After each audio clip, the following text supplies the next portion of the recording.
قرآن میں آتا ہے کہ جو تمام امہات المومنین ہیں یہ تمہاری مائیں ہیں. اب اس میں دو جو ایک ہیں حضرت حفصہ اور حضرت عائشہ. حضرت عائشہ کے بارے میں بھی ابھی جیسے مطلب آپ نے پہلے مجھے نہیں پتا تھا کہ جنگ جبل کے بعد حضور پاک صلی اللہ علیہ وسلم نے ان کو اختیار دیا تھا کہ تم میری جگہ پہ, لیکن پتہ نہیں کیا یہ تھوڑا سا مجھے ایک لاجیکل کہ ایک جب بندہ جب تک زندہ ہوتا ہے تب تک وہ اپنی بیوی کو طلاق دے سکتا ہے, لیکن کیا فوت ہونے کے بعد بھی وہ اپنی وہ طلاق اس طرح نہیں ہے نا, اس طرح جیسے آپ وہ ایک ریگولر طلاق نہیں ہے. اوکے, اس طلاق کا مطلب یہ نہیں ہے, اس طلاق کا مطلب یہ نہیں ہے کہ جو ایک شوہر اپنی بیوی کو طلاق دے دیتا نا, اس طلاق کا مطلب یہ ہے کہ یہ ام المؤمنین ہونے کے مقام سے نبی صلی اللہ علیہ وسلم کی زوجہ ہونے کی شرافت سے اس کو ہٹایا جا رہا ہے. سمجھ میں آ رہی نا بات آپ کو؟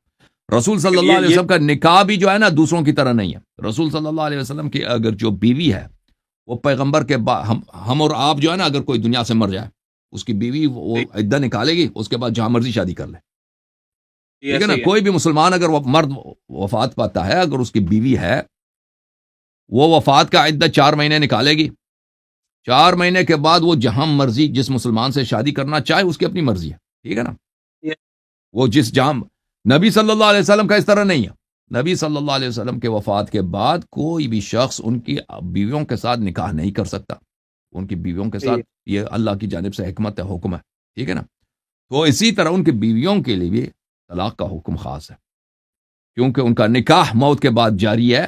ان کے وصی کو اختیار ہے کہ ان کی اگر کوئی بیوی دین سے نکل جاتی ہے وہ رسول صلی اللہ علیہ وسلم کے لیے باعث عار بنتی ہے, رسول صلی اللہ علیہ وسلم کے نام کے باعث کی بدنامی کا سبب بنتی ہے, تو اس کو اس مقام سے ہٹا دے کہ تو اب نہیں ہے, نبی صلی اللہ علیہ وسلم کی بیوی نہیں ہے. ٹھیک ہے نا, اس کا مطلب یہ ہے. یہ ویسے بڑا پہلی دفعہ سنا اور بڑا کمپلیکس ٹاپک ہے, اس کے بارے میں تھوڑا سا مزید لیکچر بھی سنیں گے. تھینک یو سر, اللہ آپ کو جزائے خیر دے. بہت مہربانی آپ کی, بہت مہربانی.